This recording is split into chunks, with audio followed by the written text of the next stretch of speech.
comment with your presentation, Senator Trillanes, no? Because while you were making the presentation, kanina ko pa gusto ma-interrupt sana kasi most of your the information that you gave were actually available already in open sources, no? Like newspaper clippings and the affidavits of persons. And in fact, it appears nga na parang you were just making a summary of everything that you found from newspaper articles to the affidavits of other resource persons. Tama po ba?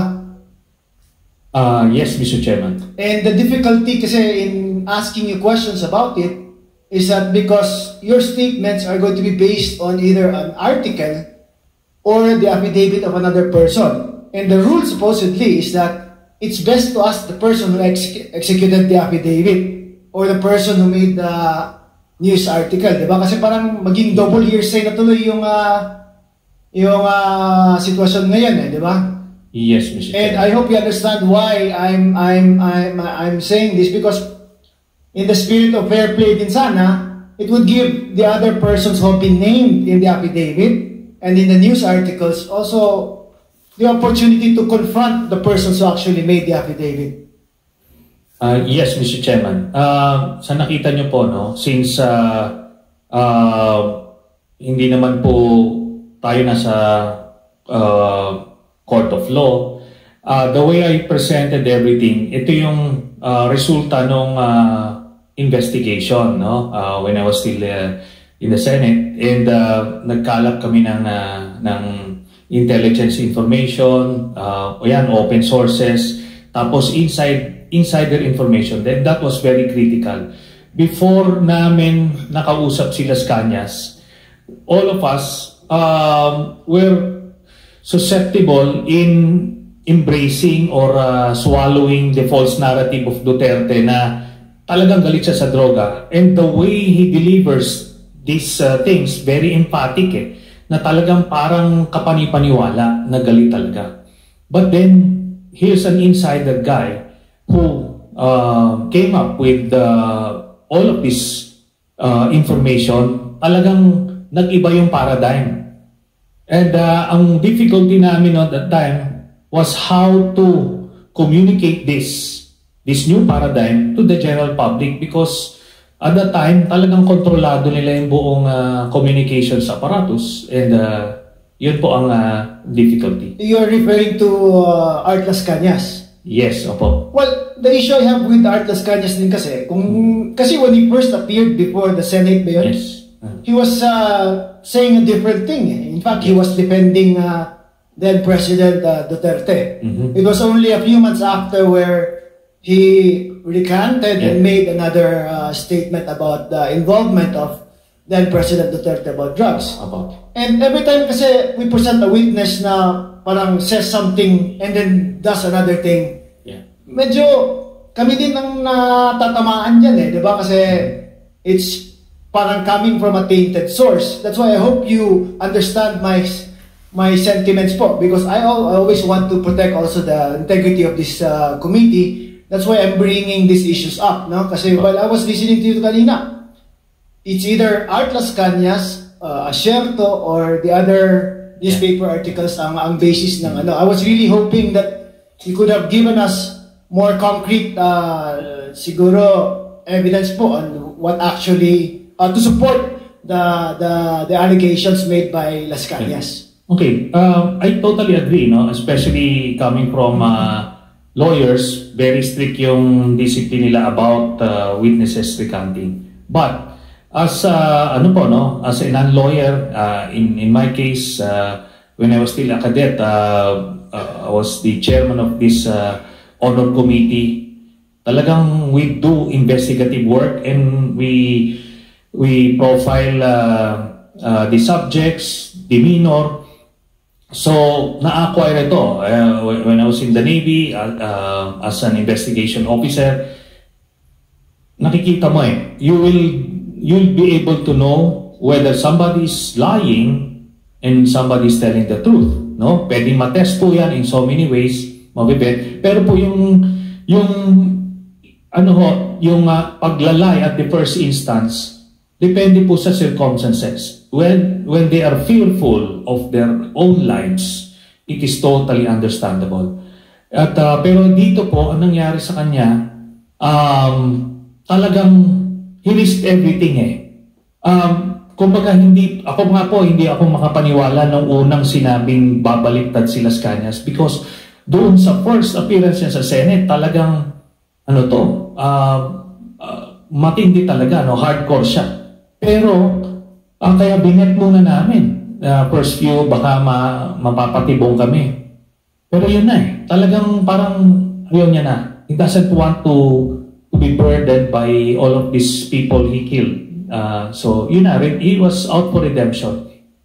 Thank you, sir. I just made that observation kasi I just want, of course, the Quadcom to be above the suspicion ba na we're just allowing statements like that to be coming out from resource persons. Now, with regards to Michael Yang po, when Acerto was making his allegations about Michael Yang, he said that the very first information he got about Michael Yang was about the Dumoy laboratory. Mm-hmm. And in that Dumoy laboratory, parang ang role lang ni Michael Yang at that time was supposedly securing the precursors. Yes. Pero meaning he's not really involved in the manufacturing of drugs, but securing resources that are needed to manufacture these things. Parang negosyante lang na may pinagkakakitaan. Tama po ba? Was that confirmed by your research po? If you will only take the information from Colonel Acerto, then that's the conclusion that you'll get. But in our case, nakuha na namin yung initially yung bank documents, Mr. Chairman, nandoon na yung Sami Uy. Nung lumabas yun, hinahanap namin ano kaya itong pumapasok na pera na ito from government coffers or illegal mining activities, kung ano-ano.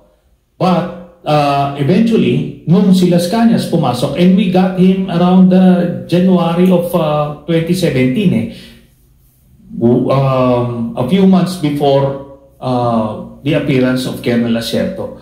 So by then, nakita na namin from the new paradigm itong mga information na to. Kaya nag-fit ho siya dun sa buong narrative. So Michael Yang and Alan Lim and sino po yung isa na? Si Charlie Tan, Sami Huy. Charlie Tan, Sami Huy. Now, si Alan Lim naman, ang relations niya with Michael Yang, where did it start ba? Saan nagsimula yung connections nila? Apparently, since hindi alam ni Las Cañas, si Alan Lim vaguely pumupunta lang daw a few times sa Davao. So kumuha kami ng other sources of information from the whether domestic law enforcers or foreign law enforcers. Itong si Alan Lim, apparently mas senior siya kay Michael Yang at that time. Parang junior itong si Michael Yang. Mas senior pa yung kanyang kapatid na si Tony Yang. May meron silang seniority dun sa kanilang triad. So Peter Lim is also a big player. So sa Visayas, itong si Peter Lim, si Alan Lim doon naman sa Luzon. That's the picture we got from the people we talked to.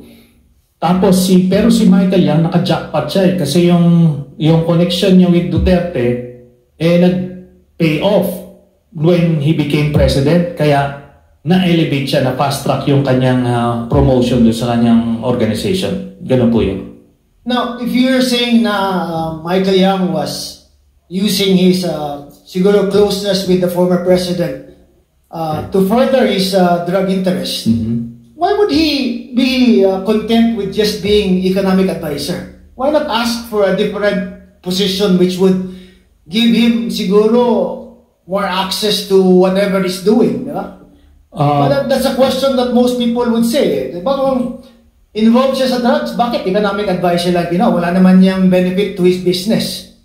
Ito po yung benefit nun. Unang-una, he cannot be given a regular cabinet position because he is a Chinese national. No? So, yan yon.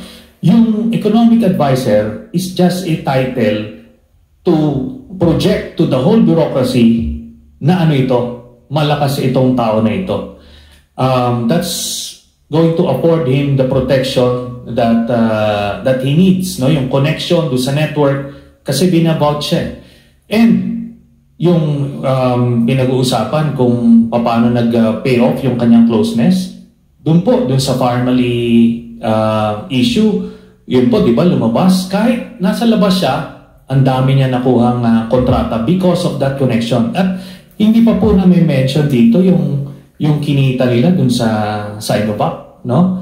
Dun sa Sinovac, based dun sa mga nakuha naming dokumento, ay ano po yan, na-overprice niya ng 2,000 pesos per vial at bumili sila ng 50 million vials. So that's 100 billion pesos, no? Yun po ang pinakamalaking racket nila na nakuha because of that connection and protection, Mr. Chairman. Now, you also testified earlier na Sammy Uy, no, was the one who introduced Michael Yang to the president. Is that correct? Yes, Mr. President. Now, Sammy Uy is known to be close to the president even when he was still mayor pa. Yes. But for not about I know that it wasn't about drugs na ang association niya with the Dutertes. Paano naging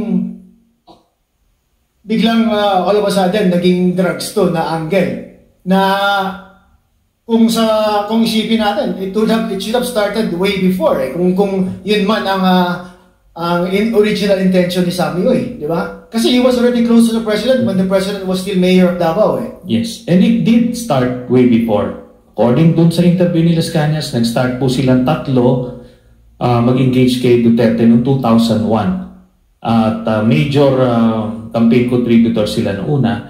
Tapos, ito na nga, sabi ko nga, yung pag-profile kasi kay Las Cañas as an insider, as an inside man, it's either you will believe everything or you don't believe anything, di ba? So, kaya nung una naming binevet ito si Las Cañas, we were validating everything. Kumbaga, ano bang motivation itong mamang ito?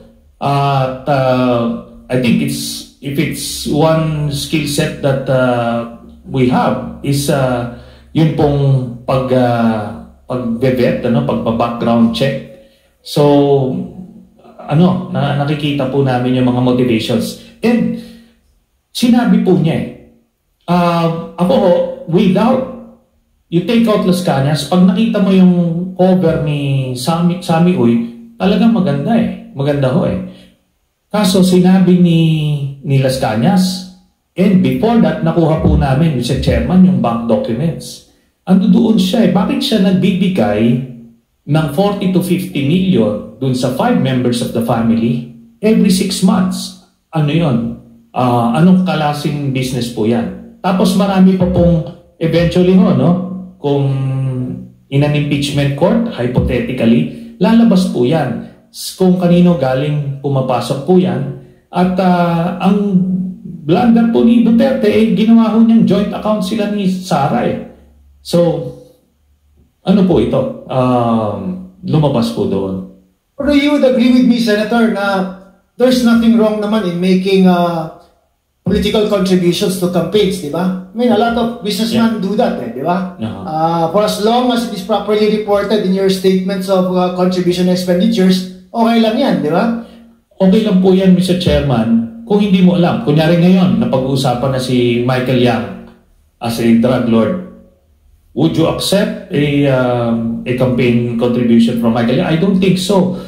Siguro before, pag hindi mo pakilala, may you'd be forgiven for that Alam niyo naman po, tayong mga politiko, pag may lumapit o gusto kong tumulong sa campaign mo, hindi naman tayo magche-check sa narco list o kung ano-ano. Di ba we take these gestures at face value na they just want to help us. So, ganun po yan. Okay, now, pwede na, kasi ito diba? Asierto first came out with Michael Yang after 2016 na Yes. Di ba? when Duterte was already president. Tama po ba? Yes, Mr. President. So, I mean, if I was the president, I would still have accepted the donations prior to that. Kasi Yes. hindi pa lumulutang yung pangalan niya at that time, di ba? Yes, Mr. So there was nothing wrong with it at There's that nothing time. wrong. There's nothing wrong. So as far as contributions are concerned, then probably there was a valid excuse for the president to accept it because at that time, supposedly, hindi pa lumalabas yung pangalan ni Michael Yang as someone who is linked to the drug trade. Tama po ba? I totally agree, Mr. Chairman. Kaya ko lang naman nilabas yung source because dito lumabas yung pangalan na talagang close sila. So, at that particular moment, and I agree with you, Mr. Chairman, walang problema pa. But in hindsight, may problema na. Ibig sabihin nun, yung sinasabi nilang narco-politician, yun na. Because Duterte knew about Sammy Hui's involvement in illegal drugs and siya ang pumapondo. Yun, kinorroborate yun ni Mr. Las Cañas noong 2001, Mr. Chairman. Okay, now, would it also be possible, I'm just playing devil's advocate here, Senator, forgive me. Yes. Would it also be possible na, let's say, people close to the president vetted him and said he's okay? Meaning, the president did not have to go further from what the people surrounding him were saying. Example, like, cleared yan, okay yan, hindi yan associated with drugs. Pwede din po ba na he would rely on the word of those who are closest to him na hindi yan involved in drugs? Yun na nga po, no? Assuming the best of Duterte, probably that would be the case. Pero we have profiled the guy and in in assuming the worst of him, minsan ini-exceed pa niya, no? Pero ito po, yung kay sino to, kay Sammy Huy and kay Michael Yang, in-inform na ni Colonel Asierto. Kumbaga, out of sense of duty, no? Sabihin na nating naive si Colonel Asierto because he believed yung narrative. Namigay talaga siya ng report hoping to precisely yung sinasabi niyo, Mr. Chairman, na maklear siya, yung baka hindi alam nung nagkiklear sa kanya na okay yan, kaso baliktad yung reaction niya. Kung totoong he had nothing to do with Mr. Yang, ang gagawin niya nung nakita niya yon, first thing toxic yan, ilayo niyo yan sa akin. Or, kung talagang pinapapatay niya yung mga drug lords, dapat napatay na po yun. Yun po, Mr. Chairman. Now, earlier din, when AMLAC was here, AMLAC said that the documents did not come from them. Yes. Yung present mong bank documents. But in earlier public pronouncements that were also made or also leaked to you, you also said that it was AMLAC who gave you access to these documents. No, wala po akong sinabing gano'n, Mr. Chairman, kasi that would be illegal. No? That would be illegal. So, ang sinabi ko po, merong nagbigay sa akin ng mga dokumento na yon at chinek po namin in our own ways. So, when we validated it, ginamit namin. I used it as evidence to file a plunder case against Duterte. At yung investigation na yon ng Ombudsman, validated yung documents. Kaya po nung sinabi ko kanina, yung open source, sabi po ng Ombudsman, yun pong nakuha nila na dokumento sa AMLAC matches the contents of my document. Is this si Karandang ba yan? Yes, Mr. Chairman. Opo. And he was removed, is that correct? Yes, Mr. Chairman. But then he was removed for other reasons din, Senator Trillanes, di ba? Hindi po. Kasi the primary reason is iniimbestigahan niya si Duterte and they were gaining some headway dun sa investigation yun, and Duterte needed to stop him from investigating, Mr. Chairman. Did we invite former Deputy Ombudsman Karandang to share? Hindi. But he was invited. Anyway, thank you, Senator Trillanes. DG Villanueva, I'll give you an opportunity because your name was mentioned earlier by the Senator, di ba? Na you were supposedly you had a big role actually in suppressing the information from coming out, especially linking Michael Yang and other personalities po. What is your comment to that, sir? Thank you, Mr. Chair, for giving me the opportunity. Hearing what Mr. Las Cañas and Mr. Trillanes narratives, seemingly they were lousy storytellers. Unang-una sir, Mr. Chairman, I take exception dun sa sinasabi nito ni Mr. Villanueva kasi early on I was checked by the chairman for taunting, pero okay. May we remind all the resource persons to refrain from sorry, Mr. Chair. Offending words. Thank you so much, everybody. Unang-una kasi, Mr. Chair, sabi ni yung mga previous statement ni Colonel Asierto, lumabas yung pangalan ni Michael Yang according to his informant noong 2016. Samantalang yung statement ni Las Cañas kanina nung pinapanood ko, seemingly, agad alam niya si Michael Yang nung sa Dumoy. Dumoy pa lang, alam na niya na may Michael Yang. Now, Mr. Chair, for 3 months of our surveillance operation, isang team lang ang kay Colonel Asierto doon, lahat ng team sa Pudoya 11. Walang anino si Las Cañas doon. And definitely, we have not involved anybody outside of the team of Colonel Asierto and my team because this was a delicate anti-drug operation. So definitely, paano malalaman ni Las Cañas na may Michael Yang hindi nga niya alam na may anti-drug operation sa clandestine laboratory. Pangalawa, sir, sabi ni Mr. Trillanes, the clandestine laboratory was operating under my nose. Ibig sabihin, nagmamanufacture na ang mga incheck ng shabu na hindi ko nalalaman. Maling-mali yun, Mr. Chair. For 3 months, nag-start sila ng actual manufacture December 26. Then tuwing gabi, Mr. Chair, nasisilip namin yung ginagawa nila. So, noong December 29, naglalatag na, nagpapatuloy na sila ng shabu eh. That is December 28. That is why on December 29, nag-apply na kami ng search warrant. Okay, let me cut you off there, General. Sandali lang. You said surveillance nyo sila for 3 months. Yes, Mr. Chair. So bakit nyo sila surveillance for 3 months na 26 pa sila of December nag-start production? Mr. Chair, for 3 months, nagsiset up eh. Bumibili ng mga material, ng mga equipment, isa-set up ang equipment. Nung nakumpleto na lahat ang equipment and chemicals na ipasok na lahat sa Dumoy Laboratory, December 26, they start manufacturing. Kaya nga, sir, December 31 yung raid, di ba? Yes, Mr. Chair. So 3 months before that, it would be December, November, October. October. It started October 26, Mr. Chair. October, nag-start na kayo ng surveillance. Yes, Mr. Chair.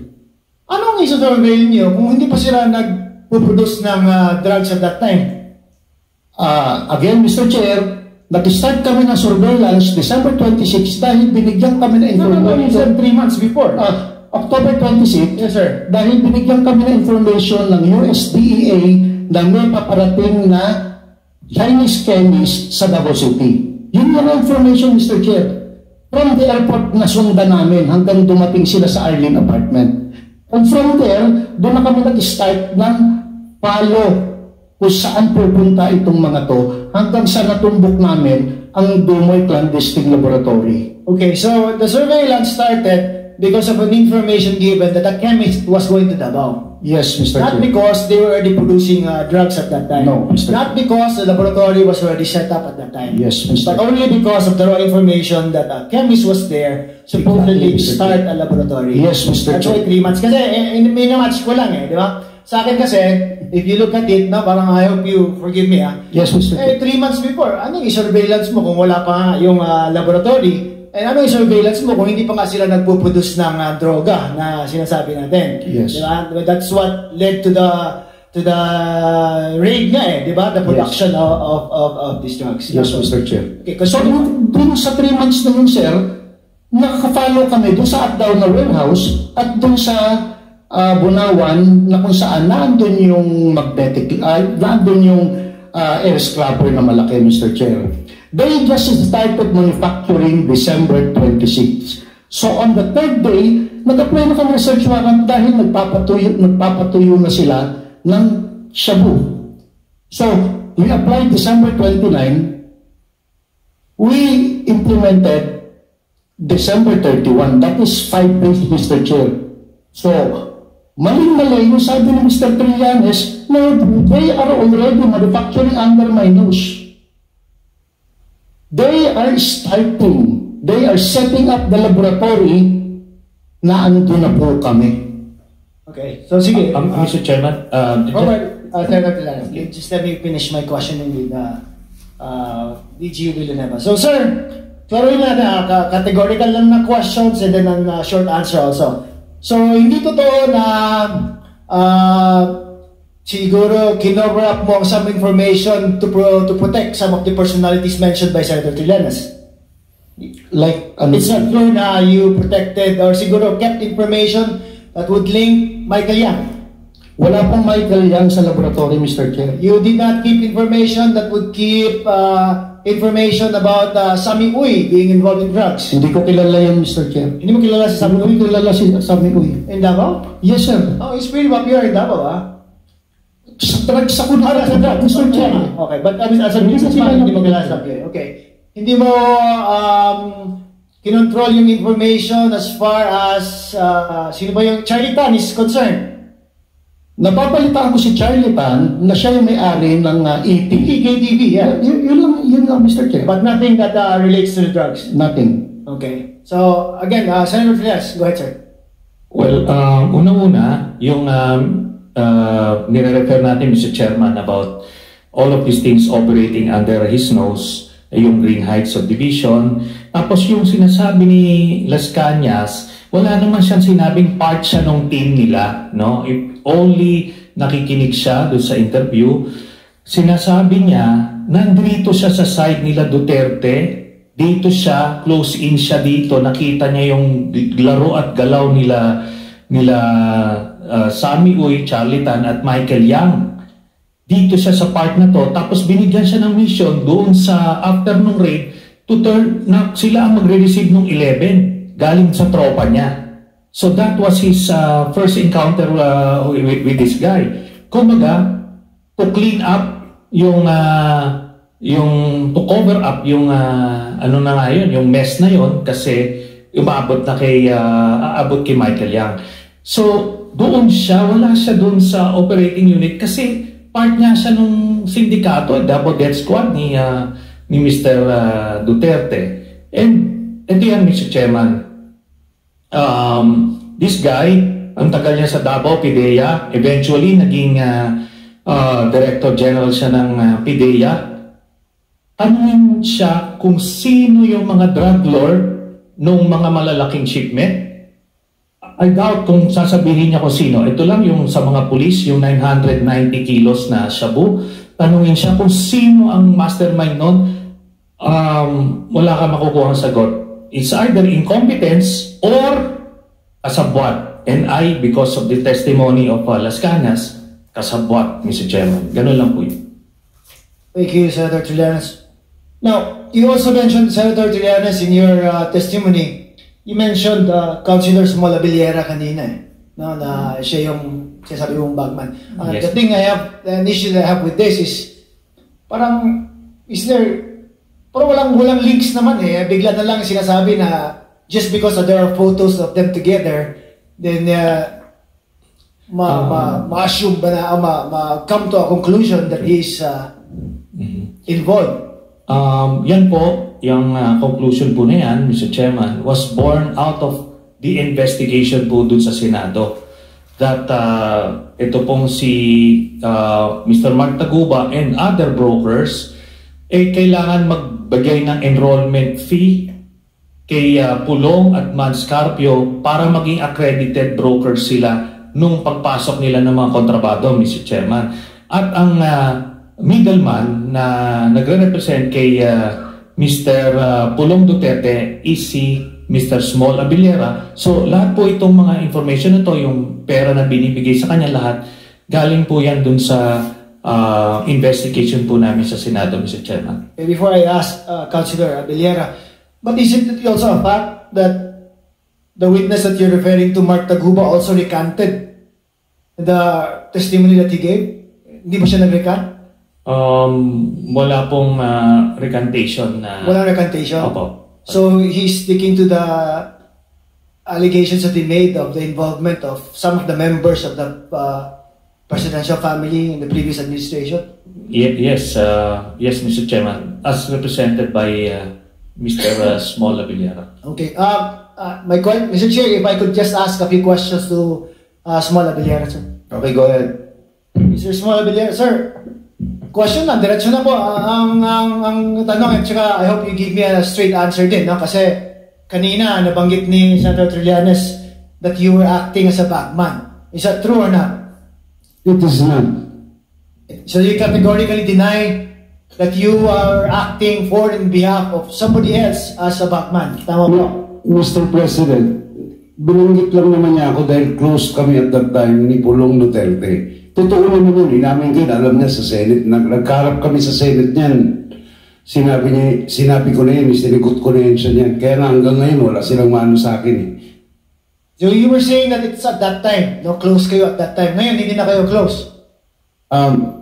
Mr. President, it is a known fact in Davao na kalaban mo ako ni Congressman Pulong Duterte. And would you care to explain bakit kalaban ka na ngayon na dati close kayo? Actually, hindi ko rin alam, Mr. President, kung bakit eh. Pareho lang din yan, hindi ko alam kung bakit ako kinadamay ni former Senator Trillanes, in which hindi ko naman dinunay sa kanya, sa Senate, na nagkita nga kami ni Mark Taguba. Pero, ginasabi ko na wala akong involvement doon, dahil nahindihan siya, alam niya yan eh. Alam niya na nagkita kami, na sinabi ko na nagkita kami ng Jack, a certain Jack, na hindi ko siya pakilala, nung pinakilala sa akin yan, alam nila na hinindihan ko na sila eh. Kaya hanggang ngayon, wala silang madikit sa akin. So, pero ito yung allegations na close kayo and you're acting as the front of members of the former administration's family, di ba? And you're categorically denying it. And now you're also saying na ngayon, hindi na kayo close kasi all of a sudden you just stop being friends, but you also don't know the reason why. Tama po ba? Hindi ko alam, Mr. President. Kaya sinasabi ko nga ulitin ko man, even sa nag-aaral pa si Congressman Pulong at saka ako, nag-aabot kami sa school, magkaibigan na kami. Nagkataon lang siguro na pareho kami politiko at siyempre, natural lang. Nung vice mayor ko siya, konsiyer niya ako. Kaya, actually, Mr. President, kung pagbigyan mo lang, lahat ng pictures na ginapresent dyan ni Congressman, ni Senator Trillanes, is mga affairs yun sa city. It's either Pista sa city, Kabayan, Aral ng Davao, natural lang yun, magkaibigan kami. So, vice mayor ko siya, konsiyer ako. Ang sinasabi mo, you appear in those pictures because of your position as councilor and the position of Congressman Pulong Duterte as vice mayor at that time. And as a former close friend. Okay, I just tried to give you the chance to explain also because your name was mentioned kanina ni Senator Trillanes. Thank you, Mr. President. Alright, so Senator Trillanes, of course, is a categorical denial on the part of Small that he acted as such, for Congressman Pulong, di ba? And other than insinuations kasi or allegations from Art Las Cañas, do you have anything that would show remotely man lang that he actually acted as such? Si Small Abiliera? Hindi po galing kay Mr. Las Cañas. Kanino po nang galing, sir? It was again born out of the Senate investigation, during which time si Mr. Mark Taguba mentioned or narrated yung events na yon, na nagbigay siya ng pera. Hindi ko naman kilala personally si Mr. Small Abiliero. His name was mentioned during the narration of events by Mr. Mark Taguba. So again, it's about weighing or profiling kung sino ba sa kanila ang nagsasabi ng totoo based on motivations. Ito lang, Mr. Chairman, kasi ini-include ko tong si Mr. Abiliera dun sa drug smuggling case ni Lapulong. Ito yung facts. Meron pong 6.4 billion pesos sa bull shipment na pumasok. Okay, pumasok, pero wala hong drug lord. Ang nakonvict ay yung broker at yung isang middleman, yung Kenneth Do, who have both of whom do not have the capacity to import these things. Then you have information from other sources that it's Manscarpio and Pulong Duterte na kumokontrol nung importations at that time sa Bureau of Customs. Tapos ito pang naging testimony ni Mr. Mark Taguba. Kumbaga, hindi ko po ito, Mr. Chairman, ginawa lang sa aking kathang isip. Kung hindi, ito ang resulta po ng investigation, Mr. Chairman. Okay, thank you, Senator Trinas. Now, Mr. Small Abiliera, you testified earlier that you also know Mark Taguba, correct? No, Mr. You met him, sorry. I met him when he went to Davao because he wanted to be introduced to former Vice Mayor Pulong Duterte. Because he only wanted to be introduced. Yes, to a certain Jack, Mr. President. He was with Jack, which I knew before Mark Taguba. Not because you had any business with Customs. We're friends at that time, Mr. President. It is a known fact also in Davao. Just answer my question, Small, Mr. Chair. Ang tinatanong ko lang is, ang pagkakilala mo or when he was introduced, Mark Taguba was introduced to you, it's not because you had any business with the Customs. Wala naman. Wala, Mr. It's President. not because you were importing anything through the Customs. Wala No, Mr. President. So there was no need for you to know Mr. Mark Taguba, who was then acting as a broker. Tama po ba? At that time, Mr. President, hindi ko siya kilala broker. Hindi ko, wala. Yung Jack, Mr. President, ang kasama niya, which yun ang nakilala ko before him. No, all the circumstances about you meeting with Mark Taguba had nothing to do with him being a broker with the Customs. Wala. No, Mr. President, I don't know him. I'm not involved dun sa mga pagtransaksyon sa and that's why, kaya siguro ako naimbitahan dito dahil pati yung katabi ni Mr. President, ginadami ako. Okay, so, wala tuloy ako. Anyway, ang purpose niya is magpapa-introduce sa Vice Mayor. Yes, Hindi nasali sa usapan ang trabaho niya as broker, hindi nasali sa usapan ang capacity niya to import things. You just want to be introduced to the Vice Mayor then. Okay. Thank you, Mr. Abiliera. Thank you, Mr. Chair.